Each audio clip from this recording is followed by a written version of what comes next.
இன்றைக்கு நீங்கள் பார்த்தீங்கன்னா கடலுக்கு மேலால் பாலத்தை போடுறாங்க, கடலுக்குள்ளே டியூப்பை வச்சு ரெயினை ஓட விடுகிறார்கள். ஆனால் இவ்வளவு டெக்னாலஜி வளர்ந்தும் கடலை நீரோட்டத்தை பிரித்து ஒரு அணையை கட்ட முடியாது. ஏனென்றால் அந்த கடலில் இருக்கிற தண்ணி அவ்வளவுத்துக்கு ஆழமானது, அது அவ்வளவுத்துக்கு விசையை கொண்டிருக்கிறது.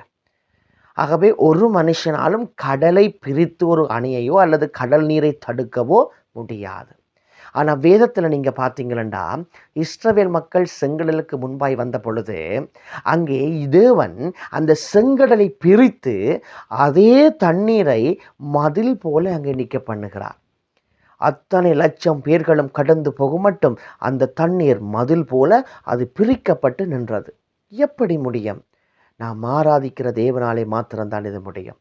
இது போலதான் உங்களுக்கு முன்பாய் இருக்கிற பிரச்சனைகளை உங்களுக்கு இருக்கிற அறிவை கொண்டோ அல்லது இன்றைக்கு இருக்கிற இவ்வளவு விதமான விஞ்ஞான வளர்ச்சிகளை கொண்டோ தீர்க்க முடியாது.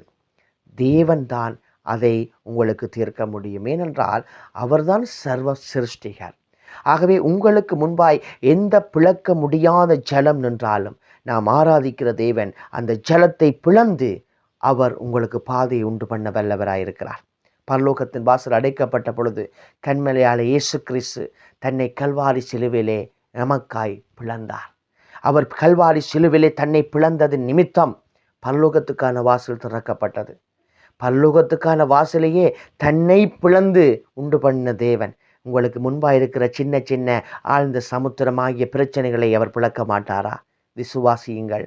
உங்கள் வாழ்க்கையில் இருக்கிற எந்த பெரிய சமுத்திரங்களானாலும் அவர் பிளந்து பாதையை உண்டு பண்ணுவார். கர்த்தர் தாமே உங்களை நிறைவாய் ஆசீர்வதிப்பாராக. ஆமென்.